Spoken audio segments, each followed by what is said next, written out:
Un merveilleux bonjour à tous. Le Bitcoin à 62 600 dollars américains. Nous avons encore une fois assisté à un véritable chaos pour le début de la semaine. Trump publie qu'il ne veut pas de guerre, ou plutôt que Netanyahou, donc Israël, n'envoie pas de missiles vers l'Iran. Que fait l'Iran? L'Iran s'en fiche, Israël s'en fiche. D'abord les cours montent, mais ensuite, quand tout le monde s'en fiche, les cours redescendent.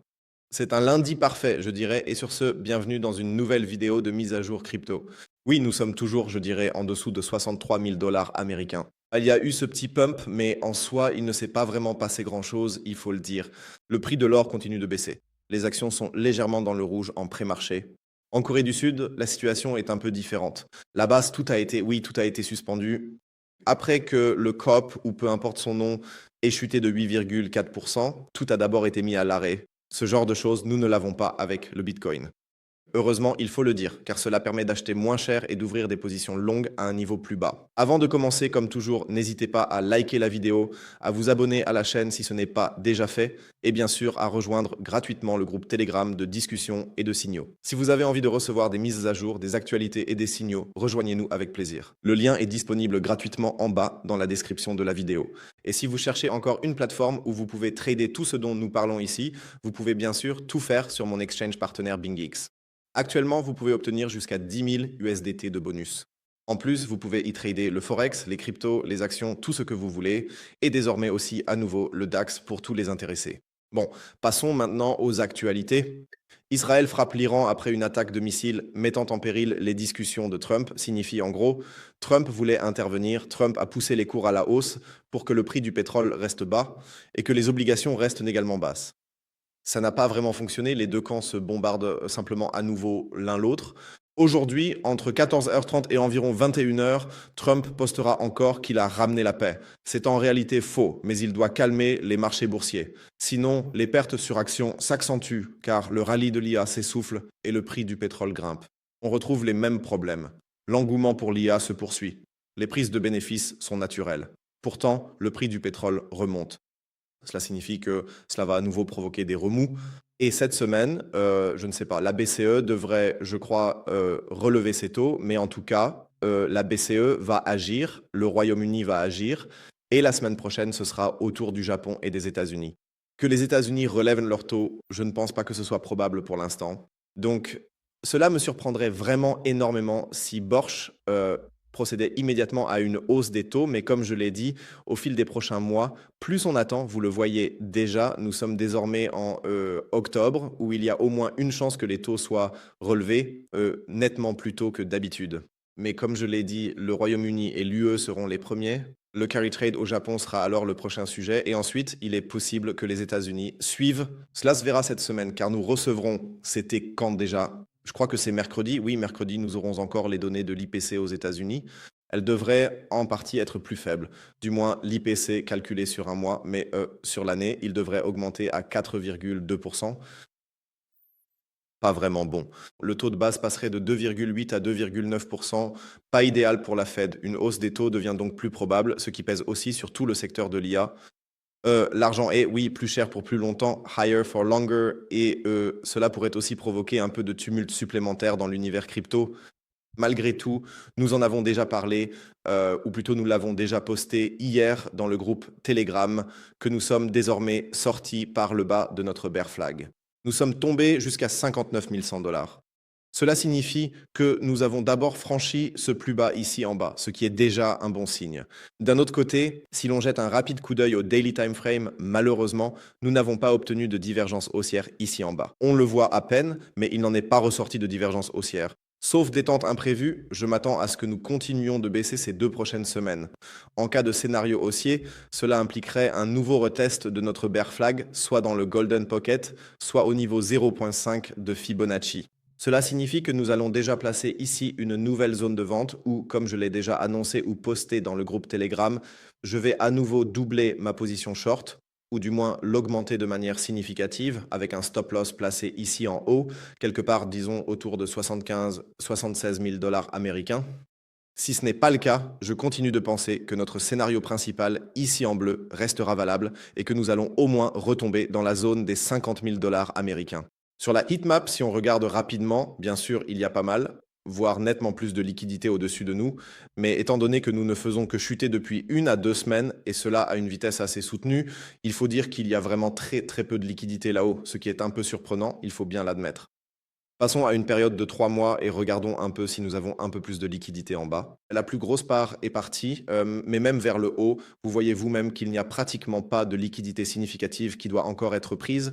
Là aussi, au final, on peut ratisser la zone inférieure ici jusqu'à environ 52 000 dollars américains et passer au time frame le plus élevé. Là aussi, ceux qui suivent la chaîne depuis un moment savent de quoi il s'agit. Nous avons un grand cluster autour de 49 000 dollars américains et puis un autre ici en bas à 57 000 dollars américains. Ce sont les deux derniers grands clusters où je pourrais imaginer que nous les atteignions dans les prochaines semaines. Ce serait une formation de fond parfaite. Mais, et vous vous souvenez aussi de ce que j'ai dit, je veux voir de l'accumulation et c'est justement le contraire qui se produit en ce moment. Il y a 2 ou 3 jours, j'ai encore posté cela dans le groupe Telegram ou plutôt dans le grand groupe. Où est-ce qu'on l'a C'était ici. C'était, voyons voir, je crois, il y a 2 jours, quand nous sommes brièvement tombés sous les 60 000 dollars américains, où il y a eu environ 140 millions d'achats, et cela sur une période prolongée d'environ 1 heure où de la liquidité est vraiment entrée. Le problème dans toute cette histoire, et maintenant je vais encore vous montrer la situation actuelle, voilà à quoi ça ressemble en ce moment sur le 12 heures. Cela signifie que nous avons eu au cours des dernières, je dirais 18, oui, un peu moins de 18 heures, nettement plus de sorties à nouveau. Et ce n'est pas un schéma d'accumulation. Vous voyez ici les achats, ils étaient temporairement à 33,28 millions et tout de suite après, une nouvelle vague de vente. Nous avons besoin d'accumulation. Cela signifie qu'actuellement, il ne semble pas que les gros baleines aient envie d'acheter du Bitcoin à ces niveaux. L'intérêt est beaucoup trop faible. Et vous le voyez aussi ici. C'est la journée d'aujourd'hui jusqu'à présent. Nous avons eu plus de ventes, nous avons eu à peine d'achats, c'était 7 millions. Cela signifie que l'intérêt sur le marché spot n'est tout simplement pas là et c'est un gros problème. Tant que nous n'avons pas cela, je ne pars pas du principe que nous avons déjà atteint le fond ou que nous devrions nous trouver près du fond. Voilà pour l'instant. Sinon, passons aux altcoins. Donc, comme je l'ai dit, les positions restent inchangées. Ce serait la variante haussière, je le crois, mais j'ai encore du mal à me l'imaginer avec toute la merde qui se passe encore une fois à l'échelle mondiale. Les altcoins. J'ai déjà dit vendredi que j'avais recommencé à faire des premiers achats sur Ethereum. Nous sommes entrés dans la deuxième zone d'achat. Nous arrivons aussi lentement dans ma phase décisive. Je dirais que entre 1400 et 1000 cents, ce serait aussi l'option où je pourrais imaginer que nous formions peut-être un plancher ici. Mais cela tient aussi au fait que si on regarde rapidement Solana et d'autres, Solana est aussi vraiment en train de descendre lentement depuis 60. Je vais élargir cette zone ici. Je le fais en direct pour que vous le voyez jusqu'à 57. Nous avons encore quelques inefficacités ici en bas, mais comme je n'ai pratiquement pas de Solana dans mon portefeuille et que je veux d'abord acheter dans la zone d'achat ici en bas, j'ai maintenant relevé à 57 dollars et ensuite jusqu'à 22. Au total, 3 achats sont prévus dans cette zone, mais Solana semble également absolument faible. Si on discute rapidement à propos du plancher et tout ça, je vous l'ai déjà dit 100 fois, l'IBIT, donc le iShares Bitcoin Trust de BlackRock, c'est pour moi une référence ici et il ne manque plus grand-chose. Vous voyez ici 2,81% pour atteindre cette zone. Bien sûr, il faut aussi dire qu'au pire des cas, on peut encore chuter de 16% à cet endroit. Cela correspondrait aussi à peu près à ce que nous avons toujours présenté comme une réelle proximité du plancher pour le Bitcoin, ou du moins à ce que nous espérions. Je vais continuer à garder ça à l'œil encore un peu. Sinon, les altcoins sont absolument inintéressants, uniquement des ordres au comptant. Aucune position longue n'est prévue. Passons à l'or. L'or baisse naturellement car la probabilité d'une hausse des taux d'intérêt a nettement augmenté ces derniers jours.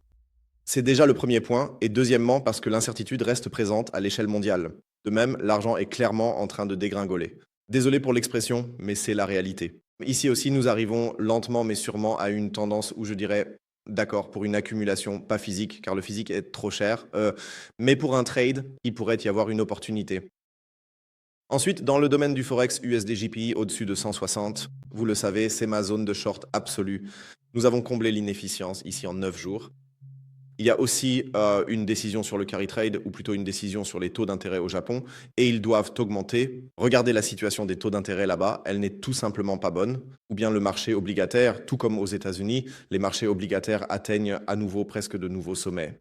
Donc il doit se passer quelque chose, et cela va probablement arriver très rapidement. Le dollar est de nouveau au-dessus de 100. Le dollar entre lentement dans notre zone d'intervention.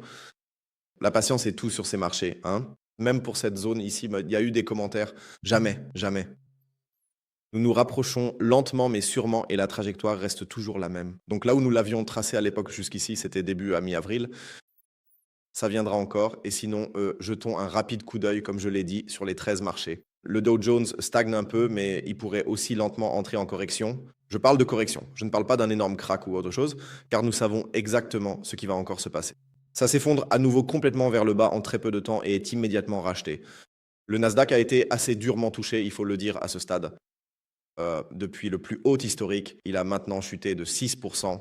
Je continuerai à observer un peu la situation. Mais sinon, le S&P 500 est aussi définitivement dans notre zone de vente, celle que nous avions dessinée la dernière fois avec la possible vague 5. On a légèrement dépassé par le haut 20 points, mais ce n'est pas grave. Sinon, le truc va maintenant aussi dans la bonne direction et l'indice de volatilité grimpe nettement. Donc une semaine passionnante avec les données PPI. Les premières décisions sur les taux d'intérêt vont ensuite suivre petit à petit. Ça va être une semaine difficile, mais bon, au moins le short sur Bitcoin fonctionne. Le hedge long fonctionne aussi, il est actuellement en positif, donc attendons de voir. Ne vous prenez pas la tête. Tout ce qui tombe finit par remonter un jour. Espérons-le du moins. Mais le temps et la patience, c'est tout ce qui compte en ce moment sur ce marché, je crois. Et voilà, c'est tout pour moi. On se retrouve demain en pleine forme. Je vous souhaite à tous un magnifique début de semaine à venir, ou plutôt de cette semaine. Allez voir le groupe Telegram et BingX, c'est le meilleur soutien. Bon début de semaine à tous. D'ici là, ciao et comme toujours, restez crypto.